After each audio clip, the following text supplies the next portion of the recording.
ವಸುದೇವನು ಬಾಲ ಭಗವಂತನನ್ನ ತಲೆಯ ಮೇಲೆ ಹೊತ್ತುಕೊಂಡಿದ್ದಾನೆ. ಕೈಕಾಲ ಸರಪಡಿಗಳು ಬಿಚ್ಚಿಕೊಂಡಿವೆ. ದುರ್ಗಮವಾಗಿರತಕ್ಕಂತಹ ಅಭೇದ್ಯವಾಗಿರತಕ್ಕಂತಹ ಅವನ ಜೈಲಿನ ಬಾಗಿಲುಗಳು ತನ್ನಿಂದ ತಾನೇ ತೆರೆದುಕೊಂಡಿವೆ. ಪಹರೆ ಕಾಯತಕ್ಕಂತಹ ಎಲ್ಲ ಸೈನಿಕರು ಗಾಢವಾದಂತಹ ನಿದ್ದೆ. ವಸುದೇವ ನಡ್ಕೊಂಡು ಹೋಗ್ತಾ ಇದ್ದಾನೆ. ಹೊರಗಡೆ ಗಾಢಾಂಧಕಾರ. ಆವಾಗ ಮಿಂಚು ಬರಲಿಕ್ಕೆ ಆರಂಭ ಆಗಿದೆ. ಮಿಂಚಿನಲ್ಲಿ ದಾರಿ ಕಾಣ್ತಾ ಇದೆ ಅವನಿಗೆ. ಜೋರಾಗಿ ಮಳೆ ಕೂಡ ಬರ್ತಾ ಇದೆ. ನಡೆದುಕೊಂಡು ಹೋಗ್ತಾ ಇದ್ದಾನೆ. ಮಳೆ ಬರ್ತಾ ಇದ್ದ ಪರಿವೇ ಕೂಡ ಅವನಿಗಿಲ್ಲ. ಸ್ವಲ್ಪ ದೂರ ಹೋದ ಮೇಲೆ ಅನ್ನಿಸ್ತಂತೆ, ಅಯ್ಯೋ, ಶಶುವಿಗೆ ಭೂಸ್ಪರ್ಶವೇ ಆಗಲಿಲ್ಲ, ಇನ್ನು ಜಲಸ್ಪರ್ಶವಾದರೆ ದೋಷವಾಗ್ತದಲ್ಲ ಅಂತ ಯೋಚನೆ ಬಂತಂತೆ. ಹಿಂತಿರುಗಿ ನೋಡಿದರೆ 1000 ಹೆಡೆಯ ಆದಿಶೇಷ ಅದಕ್ಕೆ ರಕ್ಷಣೆಯನ್ನು ಕೊಟ್ಟಿದ್ದಾನೆ. ಇನ್ನು ಮುಂದಕ್ಕೆ ಹೋಗುತ್ತಾ ಇದ್ರೆ ಯಮುನಾ ನದಿ ಉಕ್ಕಿ ಹರಿತಾ ಇದೆ. ವಸುದೇವ ಯೋಚನೆನೇ ಮಾಡಲಿಲ್ಲ ನದಿಯನ್ನು ದಾಟುವುದು ಹೇಗೆ ಅಂತ. ಇದು ಒಬ್ಬ ಭಗವದ್ ಭಕ್ತನ ಸಂಕೇತ. ಹೀಗೆ ಯಾರು ಭಗವಂತನಿಗೆ ಶರಣಾಗಿದ್ದಾನೋ ಅವನು ಸಂಸಾರವನ್ನು ನಡೆಸುವುದ್ರ ಬಗ್ಗೆ ಯೋಚನೆನೇ ಮಾಡ್ಲಿಕ್ಕೆ ಹೋಗಬಾರದು. ತನ್ನ ಕರ್ತವ್ಯವನ್ನ ಇರುವ ಕೆಲಸವ ಮಾಡು, ಕಿರಿದೆನೆದೆ ಮನ ಬಿಟ್ಟು ದೊರೆತುದ ಪ್ರಸಾದವೆಂದುಣ್ಣು ಗೊಣಗಿಡದೆ, ಧರಿಸು ಲೋಕದ ಭರವ ಪರಮಾರ್ಥವನು ಬಿಡದೆ, ಹೊರಡು ಕರೆ ಬರಲಳದೆ ಮಂಕುತಿಮ್ಮ. ಸಾಧಕ ಮಾಡಬೇಕಾಗಿರೋದು ಭಗವಂತನಿಗೆ ಶರಣಾಗತಿ ಆದ ಮೇಲೆ ಮತ್ತೇನು ಯೋಚನೆ ಮಾಡಲಿಕ್ಕಿಲ್ಲ. ಅದ್ಯಾಕೆ ಹೀಗಾಯ್ತು, ನನ್ನ 10 ವರ್ಷಗಳ ಹಿಂದೆ ಯಾಕೆ ಜೀವನದಲ್ಲಿ ಹಾಗೆ ಘಟಿಸ್ತು, 10 ವರ್ಷಗಳ ನಂತರ ಏನಾಗ್ತದೆ, ಮುಂದೇನು ಮತ್ತೇನು, ಇಂದಿಗ ಮಾತೇಕೆ, ಸಂದರ್ಭ ಬರಲಿ ಬಂದಾಗಳ ಚಿಂತೆ, ಹೊಂದಿಸುವನಾರೋ ನಿನ್ನಾಳಲ್ಲ ಬೇರಿಹನು, ಇಂದಿಗಿಂದಿನ ಬದುಕು ಮಂಕುತಿಮ್ಮ. ಇದು ಒಬ್ಬ ಸಾಧಕನ ಲಕ್ಷಣ. ಹಿಂದೇನಾಯ್ತು ಒಳ್ಳೆಯದಕ್ಕೆ ಆಗಿದೆ, ಮುಂದೇನಾಗ್ತದೆ ಒಳ್ಳೆಯದಕ್ಕೆ ಆಗ್ತದೆ. ಭಗವಂತನ ಶ್ರೀರಕ್ಷೆಯಲ್ಲಿ ನಾನಿದ್ದೇನೆ, ಯಾವುದಕ್ಕೂ ನಾನು ಹೆದರುವುದಿಲ್ಲ ಅಂತಕ್ಕಂಥ ಒಂದು ಭಾವ ಅವನ ಅಂತಃಕರಣದಲ್ಲಿ ಬರ್ತದೆ. ಒಬ್ಬ ಸಂಸಾರಿಯ ಲಕ್ಷಣ ಏನು, ಭಗವದ್ ಭಕ್ತನಲ್ಲದವನ ಲಕ್ಷಣ ಏನು, ಕ್ಷಣ ಕ್ಷಣಕ್ಕೂ ಭಯ, ಕಾತರತೆ, worries of the past, anxieties of the future, excitement in the present ಎಂಬುದಾಗಿ ಸ್ವಾಮಿ ಚಿನ್ಮಯಾನಂದರು ಹೇಳ್ತಾರೆ. ಒಬ್ಬ ಅಜ್ಞಾನಿ ಏನ್ ಮಾಡ್ತಾನೆ, ಹಳೆಯ ಘಟನೆಗಳನ್ನು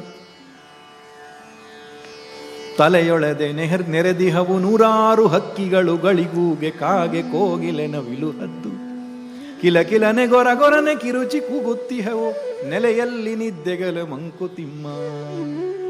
ತರಚುಗಾಯವ ಕೆರೆದು ಹುಣ್ಣನಾಗಿ ಪುದುಕಪಿ ಕೊರತೆಯೊಂದನು ನೀನು ನೆನೆದು ಮರಳಿ, ಧರೆಯೆಲ್ಲವನು ಶಪಿಸಿ ಮನದಿ ನರಕವ ನಿಲ್ಲಿಸಿ ನರಳುವುದು ಬದುಕೇನೋ ಮಂಕುತಿಮ್ಮ. ಅಯ್ಯೋ ದೇವರೇ, ನನ್ನ ಜೀವನದಲ್ಲಿ ಹೀಗಾಯ್ತಲ್ಲ ಸ್ವಾಮಿ, ನನಗೆ ಕಷ್ಟ ಕೊಡ್ತಾನೆ, ಪಕ್ಕದ ಮನೆಯವ್ರನ್ನ ಚೆನ್ನಾಗಿ ಇಟ್ಟಿದ್ದಾನೆ. ಭವಿಷ್ಯದ ಬಗ್ಗೆ ಮುಂದೆ ಈ ಕೊರೋನಾ ಹಿಂಗೆ ಮುಂದುವರೆದ್ರೆ ಜೀವನ ಮಾಡೋದು ಹೇಗೆ ಅಲ್ಲ, ಭವಿಷ್ಯದ ಬಗ್ಗೆ ಚಿಂತೆ. ಗತಶೋಕಂ ನ ಕುರ್ವೀತ ಭವಿಷ್ಯಂ ನೈವ ಚಿಂತಯೇತ್, ವರ್ತಮಾನೇಷು ಕಾಲೇಷು ವರ್ತಯಂತಿ ವಿಚಕ್ಷಣಾಃ. ದೊಡ್ಡವನಿದ್ದಾನೆ, ಸೃಷ್ಟಿ ಮಾಡಿದವನೊಬ್ಬನಿದ್ದಾನೆ, ನೋಡ್ಕೊಳ್ತಾನೆ ಅಲ್ವಾ. ನಾವೇನು ತೀರ್ಮಾನ ಮಾಡಿ ಭೂಮಿಯಲ್ಲಿ ಹುಟ್ಟಿದ್ದೇವ, ಇಂಥವ್ರ ಮನೆಯಲ್ಲಿ ಇಂಥ ಜಾಗದಲ್ಲಿ ಹುಟ್ಟು ಬರಬೇಕು, ಇಂಥ ಕೆಲಸ ಮಾಡಿ, ನಮಗೇನು ಗೊತ್ತಿಲ್ಲ, ಹುಟ್ಟಿಸಿದ್ದಾನೆ, ನಡೆಸ್ಕೊಂಡು ಹೋಗ್ತಾನೆ ಮುಂದಕ್ಕೆ. ಆ ಧೈರ್ಯ ಯಾವನಿಗಿರ್ತದೋ ಅವನ ಬದುಕನ್ನು ನಡೆಸ್ತಾನೆ.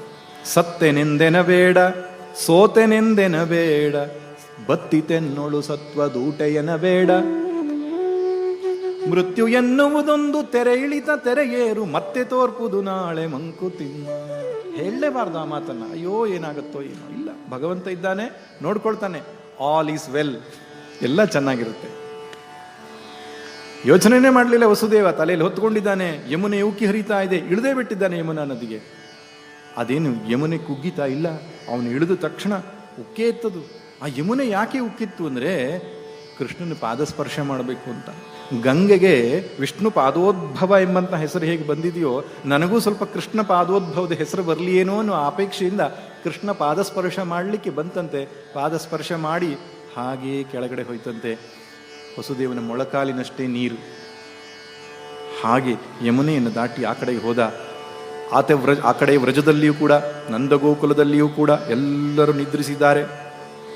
ಇದೆಲ್ಲ ಹೀಗಾಗಲಿ ಕಾರಣ ಏನು ಅಂದರೆ ಆದಿಮಾಯೆ. ಆ ಮಾಯಾಶಕ್ತಿಯ ಪ್ರಭಾವದಿಂದಾಗಿ ಎಲ್ಲರಿಗೂ ಕೂಡ ಮಾಯಾಮೋಹ ಕವಿದು ಬಿಟ್ಟಿದೆ, ಕತ್ತಲು ಕವಿದು ಬಿಟ್ಟಿದೆ. ಹೋಗಿದ್ದಾನೆ, ನಂದಗೋಪನ ಅರಮನೆಯ ದ್ವಾರವು ತೆರೆದುಕೊಂಡು ಬಿಟ್ಟಿದೆ. ಸೀದಾ ಪ್ರಸೂತಿಕಾ ಗ್ರಹದಲ್ಲಿ ಹೋಗಿದ್ದಾನೆ. ಅಲ್ಲಿ ಆಗತಾನೆ ಅಂದರೆ ಸ್ವಲ್ಪ ಸಮಯಕ್ಕೆ ಮುಂಚೆ ಹೆಣ್ಣು ಶಿಶುವಿನ ಜನನವಾಗಿತ್ತು. ಯಶೋದೆಗೆ ಏನೂ ಗೊತ್ತಿಲ್ಲ, ಯಾವ ಸ್ಮೃತಿಯೂ ಇಲ್ಲದೆ ಮಲ್ಕೊಂಡಿದ್ದಾಳೆ. ಅದು ಮಾಯಾ ತನ್ನ ಮಗಳದೇ ಪ್ರಭಾವದಿಂದಾಗಿ.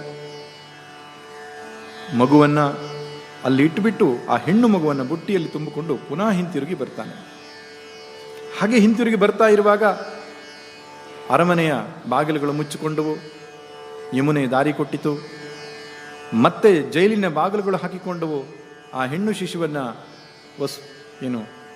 ದೇವಕಿಯ ಪಕ್ಕದಲ್ಲಿಟ್ಟು ನಿಂತುಕೊಳ್ತಾನೆ. ಕೈಗೆ ಕೋಳುಗಳು, ಕಾಲಿಗೆ ಸರಪಣಿಗಳು ಮತ್ತೆ ಬಂಧಿಸಿದವು. ಇದು ಮಹಾಮಾಯಿಯ ಪ್ರಭಾವದಿಂದ ಆದಂತಹದ್ದು. ಅಷ್ಟೊತ್ತಿಗೆ ಆ ಹೆಣ್ಣು ಮಗು ಜೋರಾಗಿ ಕಿರುಚಿತಂತೆ.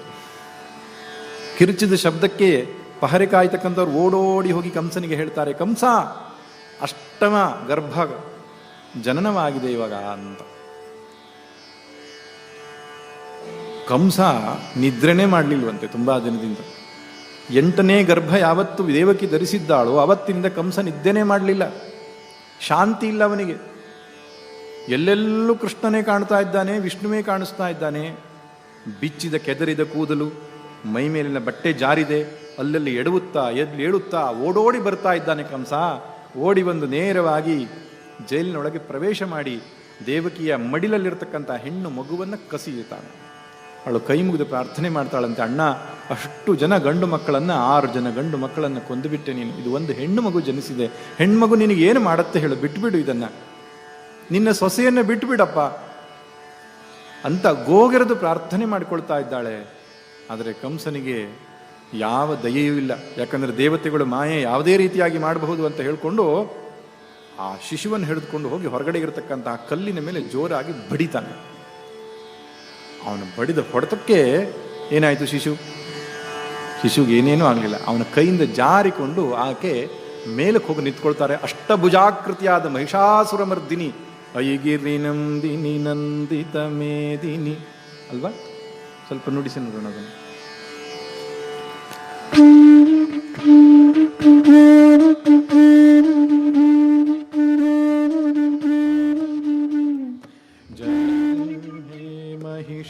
ಮಹಿಷಾಸುರಮರ್ದಿನಿ ರಮ್ಯಕಪರ್ದಿನಿ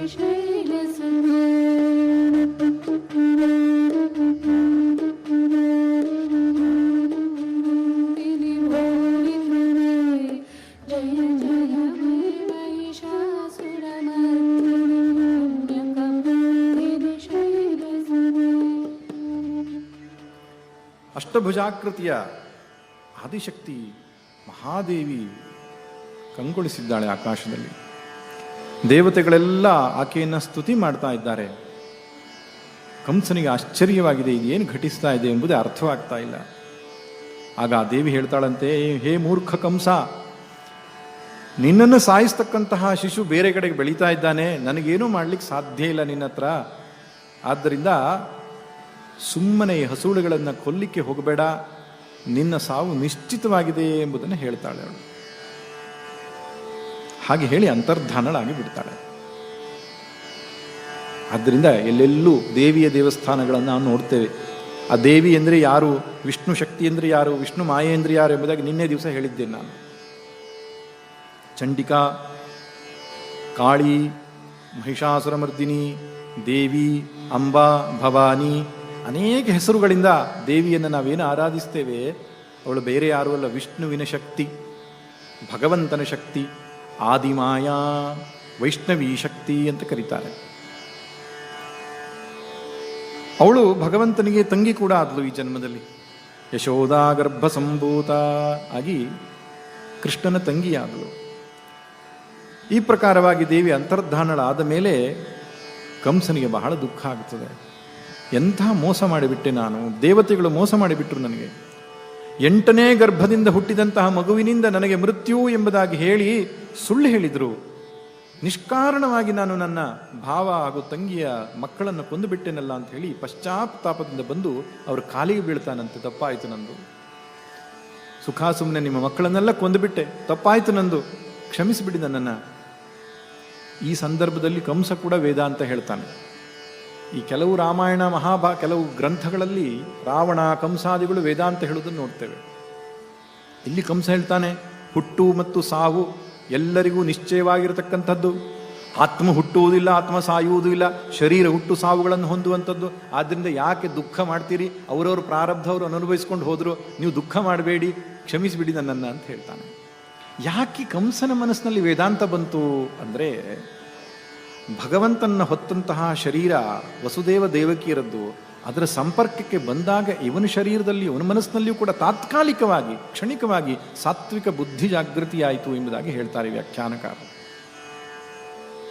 ಆದರೆ ಎಷ್ಟು ದೊಡ್ಡ ಮನಸ್ಸು ನೋಡಿ ಆ ದೇವಕಿ ವಸುದೇವರದ್ದು. ಅಷ್ಟು ಕಾಲಿಗೆ ಬಿದ್ದು ಪ್ರಾರ್ಥನೆ ಮಾಡಿಕೊಂಡಿದ್ದಾನೆ ಅಂದ ತಕ್ಷಣ ಕ್ಷಮಿಸಿಬಿಟ್ಟಿದ್ದೇನಪ್ಪ, ನೀನೇನು ಯೋಚನೆ ಮಾಡಬೇಡ, ನಮ್ಮ ಪ್ರಾರಬ್ಧ ಅಷ್ಟೇ ಇತ್ತು, ಏನು ಮಾಡಲಿಕ್ಕೆ ಬರ್ತದೆ, ಆತ್ಮ ಹುಟ್ಟುವುದೂ ಇಲ್ಲ ಸಾಯುವುದೂ ಇಲ್ಲ ಅಂತ ನಾನು ಕೇಳಿದ್ದೇನೆ, ನಾನು ಚಿಂತೆ ಮಾಡೋದಿಲ್ಲ, ನೀನು ನಿಶ್ಚಿಂತೆಯಿಂದಿರುವಂತ ಕ್ಷಮಿಸಿಬಿಟ್ರಂತೆ ಅವರಿಬ್ಬರು.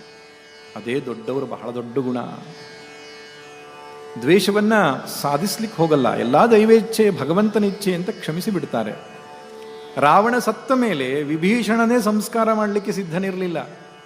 ರಾಮ ಹೇಳ್ತಾನೆ, ನೀನು ಸಂಸ್ಕಾರ ಮಾಡಿದರೆ ನಾನೇ ಸಂಸ್ಕಾರ ಮಾಡಿಬಿಡ್ತೇನೆ ಇವನಿಗೆ, ನಿನಗಲ್ದಿದ್ರೆ ನನಗೆ ಅಣ್ಣನ ಹಾಗೆ ಭಾವಿಸಿಕೊಂಡು ಮಾಡ್ತಾನೆ. ಮರಣಾಂತಾನಿ ವೈರಾಣಿ ಎಂಬುದಾಗಿ ಹೇಳ್ತಾನೆ. ಅವನು ಸಾಯುವ ತನಕ ವೈರ ಅಷ್ಟೇ, ಸತ್ತ ಮೇಲೆ ವೈರ ಇರಕೂಡುದು ಎಂಬುದಾಗಿ. ಹಿರಿಯರ ಹಿರಿತನ ಅನ್ನುವಂಥದ್ದು ನಾವು ಕಲ್ತುಕೊಳ್ಬೇಕು. ಕ್ಷಮಿಸಿಬಿಟ್ರಂತೆ ಅವನನ್ನು. ಆದರೆ ತಾತ್ಕಾಲಿಕವಾಗಿ ಸದ್ಬುದ್ಧಿ ಬಂದಿತ್ತು. ಅರಮನೆಗೆ ಹಿಂತಿರುಗಿ ಹೋಗ ಮೇಲೆ ಮತ್ತೆ ದುಷ್ಟರ ಕೂಟ ಸೇರಿಕೊಂಡ. ಚಾಣೂರ, ಮುಷ್ಟಿಕ, ಭಾಮಾಸುರ ಅವರೆಲ್ಲ ಸೇರಿಕೊಂಡು ಮತ್ತೆ ಚರ್ಚೆ ಮಾಡಿದ್ರಂತೆ. ಆ ದೇವಿ ಹೇಳಿದಂತಹ ಮಾತು, ಎಲ್ಲೋ ನಿನ್ನ ಮಗು ಹುಟ್ಟಿದ್ದಾನೆ, ಅವನು ನಿನ್ನನ್ನು ಕೊಲ್ಲಿಕ್ಕೆ ಹುಟ್ಟಿದ್ದಾನೆ, ಅರ್ಥ ಏನು, ಇದಕ್ಕೆ ಏನು ಪರಿಹಾರ ಮಾಡಬೇಕು ಎಂದು ಚರ್ಚೆ. ಈಗ ಒಳ್ಳೆಯ ಜನರ ಜೊತೆ ಕೂತ್ಕೊಂಡು ಚರ್ಚೆ ಮಾಡಿದರೆ ಒಳ್ಳೆಯ ಚಿಂತನೆ ಬರ್ತಿತ್ತು. ಬಟ್ ಅವನ ಕೂಟರ ಎಲ್ಲ ದುಷ್ಟರ ಕೂಟ. ಸಮಾನಶೀಲೇಶು ವ್ಯಸನೇಶು ಸಖ್ಯಂ. ಇಂಗ್ಲಿಷ್ನಲ್ಲಿ ಒಂದು ಮಾತಿದೆ, show your friend I will tell how you are ಅಂತ. ಹಾಗೇ ಅರ್ಥ ಬರೋ ಒಂದು ಮಾತಿದೆ, ನಿನ್ನ ಸ್ನೇಹಿತನನ್ನು ತೋರಿಸು, ನೀನು ಯಾರು ಅಂತ ಹೇಳ್ತೇನೆ ಅಂತ. ಸಾಮಾನ್ಯವಾಗಿ ಸ್ನೇಹಿತರನ್ನು ಆಯ್ಕೆ ಮಾಡಿಕೊಳ್ಳುವಾಗ ಸಮಾನಶೀಲೇಶು ವ್ಯಸನೇಶು ಸಖ್ಯಂ, ನಮ್ಮ ಶೀಲ ಮತ್ತು ವ್ಯಸನಗಳಲ್ಲಿ ಸಮಾನವಾಗಿರೋರ ಜೊತೆ ನಾವು ಸ್ನೇಹಿತ ಅಂದರೆ ಸ್ನೇಹವನ್ನು ಮಾಡಿಕೊಳ್ತೇವೆ. ಇಂಗ್ಲೀಷ್ನಲ್ಲಿ ಮತ್ತೊಂದು ಮಾತಿದೆ, ಎರಡು ಪಕ್ಷಿಗಳ ಏನು ಹೇಳ್ತಾರೆ ಅದಕ್ಕೆ, ಗರಿ ಒಟ್ಟಿಗೆ ಹಾರ್ತದಂತೆ. ಒಂದೇ ಜಾತಿಯ 2 ಪಕ್ಷಿಗಳ ಗರಿ ಒಟ್ಟಿಗೆ ಹಾರ್ತದಂತೆ ಅಂತ. ಆಕರ್ಷಿತರಾಗಿ ಬಿಡ್ತೇವೆ ನಾವು, ಸಮಾನ ಮನಸ್ಕರೊಟ್ಟಿಗೆ ಆಕರ್ಷಿತರಾಗಿ ಅವ್ರ ಜೊತೆನೇ ಸ್ನೇಹವನ್ನು ಬೆಳೆಸ್ಕೊಳ್ತೇವೆ. ಆದ್ದರಿಂದ ಬಹಳ ಎಚ್ಚರಿಕೆಯಿಂದ ನಾವು ಸ್ನೇಹಿತರನ್ನು ಸೇರಿಸ್ಕೊಳ್ಬೇಕು. ಸಮಾಲೋಚನೆ ಮಾಡುವಾಗ, ಚರ್ಚೆ ಮಾಡುವಾಗ, ಚಿಂತನೆ ಮಾಡುವಾಗ ಯೋಗ್ಯರ ಜೊತೆ ಹೋಗಿ ಚರ್ಚೆ ಮಾಡಬೇಕು. ದುಷ್ಟರ ಜೊತೆ ಚರ್ಚೆ ಮಾಡಿದ್ರೆ ದುಷ್ಟ ಸಲಹೆ ಬರ್ತದೆ. ಹಾಗೆ ಅವ್ರು ದುಷ್ಟ ಸಲಹೆಯನ್ನು ಕೊಟ್ಟರಂತೆ. ಏನಂತ, ಎಲ್ಲೆಲ್ಲಿ ಮಕ್ಕಳು ಹುಟ್ಟಿದ್ದಾರೋ 10 ವರ್ಷದೊಳಗಡೆ 10 ದಿನಗಳೊಳಗಡೆ ಹುಟ್ಟಿದಂಥ ಎಲ್ಲ ಮಕ್ಕಳನ್ನು ಕೊಲ್ಲೋಣ, ತದನಂತರದ ವಯಸ್ಸಿನ ಮಕ್ಕಳನ್ನು ಕೊಳ್ಳೋಣ, ಬ್ರಾಹ್ಮಣರಿದ್ದ ಜಾಗಕ್ಕೆ ಹೋಗಿ ಬೆಂಕಿ ಹಚ್ಚೋಣ, ಗೋವುಗಳನ್ನು ಕೊಳ್ಳೋಣ, ಯಜ್ಞಗಳನ್ನು ನಾಶಪಡಿಸೋಣ. ಈ ರೀತಿ ಮಾಡಿ ನಾವು ನೆಮ್ಮದಿಯಿಂದ ಇರ್ಲಿಕ್ಕೆ ಸಾಧ್ಯವಾಗ್ತದೆ ಅಂತ ಸಲಹೆ ಕೊಟ್ಟರು. ಕಂಸನಿಗೂ ಬಹಳ ಸಂತೋಷವಾಯಿತಂತೆ. ಆ ಸಲಹೆಗೆ ಒಪ್ಪಿದ್ದಾನೆ. ಮಾರನೇ ದಿನ ಬೆಳಿಗ್ಗೆಯಾಗಿದೆ. ಈಗ ನಮ್ಮ ಸೀನು ಮಥುರಾ ನಗರದಿಂದ ನಂದಗೋಕುಲಕ್ಕೆ ಹೋಗಬೇಕು. ಯಮುನಾ ನದಿಯ ಈ ಭಾಗದಲ್ಲಿ ಮಥುರಾ ಪಟ್ಟಣ, ಯಮುನಾ ನದಿಯ ಆ ತಟದಲ್ಲಿ ನಂದಗೋಕುಲ, ವ್ರಜಭೂಮಿ ಎಂಬುದಾಗಿ ಕರೀತಾರೆ. ಅಲ್ಲಿ ಹಸುಗಳನ್ನ ಮೇಯಿಸಿ, ಹಾಲನ್ನ ಕರೆದು, ತುಪ್ಪವನ್ನ ಮಾಡಿ, ಬೆಣ್ಣೆಯನ್ನ ಮಾಡಿ ಮಾರಾಟ ಮಾಡತಕ್ಕಂಥ ಸಾಮಾನ್ಯ ಜನರು, ವಿಷಃ ಅಂತ ಕರೀತಾರೆ. ವಿಷ ಅಂದರೆ ಸಾಮಾನ್ಯ ಜನರು, ವೈಶ್ಯರು ಎಂಬುದಾಗಿ ಕುರಿತು ಕರೀತಾರೆ, ಗೊಲ್ಲರು ಎಂಬುದಾಗಿ ಕೂಡ ಕರೀತಾರೆ. ಅಂತಹ ಸಾಮಾನ್ಯ ಜನರು ವಾಸಿಸ್ತಕ್ಕಂತಹ ಜಾಗ. ಭಗವಂತನು ತನ್ನ ಲೀಲಾಭೂಮಿಯನ್ನ ಗೋಕುಲವನ್ನ ಆಗಿ ಆಯ್ಕೆ ಮಾಡಿಕೊಂಡಿದ್ದಾನೆ. ಸಾಮಾನ್ಯ ಜನರಲ್ಲಿ ಭಕ್ತಿ ಜಾಸ್ತಿ, ಪ್ರೀತಿ ಜಾಸ್ತಿ, ಸಂಬಂಧ ಜಾಸ್ತಿ. ಮಾರನೇ ದಿನ ಬೆಳಗಾಗಿದೆ. ಯಶೋದೆ ನೋಡ್ತಾಳೆ.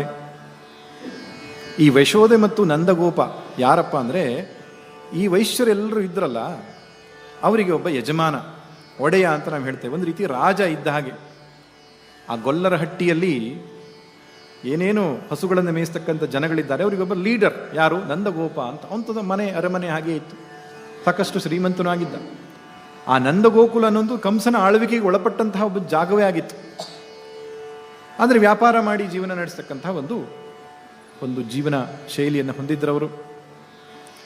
ಆ ನಂದಗೋಪನ ಪತ್ನಿ ಯಶೋದೆ ಬೆಳಿಗ್ಗೆ ಎದ್ದು ನೋಡ್ತಾಳೆ, ಪ್ರಸವವಾಗಿ ಬಿಟ್ಟಿದೆ ನನಗೆ, ಮಗು ಗಂಡೋ ಹೆಣ್ಣೋ ಗೊತ್ತಿಲ್ಲ, ಅಯ್ಯೋ ಎಷ್ಟು ಮುದ್ದಾದ ಸುಂದರವಾದ ಗಂಡು ಮಗು ಜನಿಸಿ ಬಿಟ್ಟಿದೆ ಅಂತ ಹೇಳಿ ತುಂಬ ಸಂತೋಷ ಪಡ್ತಾಳೆ. ಸುದ್ದಿ ಎಲ್ಲ ಕಡೆಗೂ ಪ್ರಚಾರವಾಗುತ್ತೆ. ಹಳ್ಳಿಯಲ್ಲಿ ಪ್ರಚಾರವಾಗೋದು ಬೇಗ.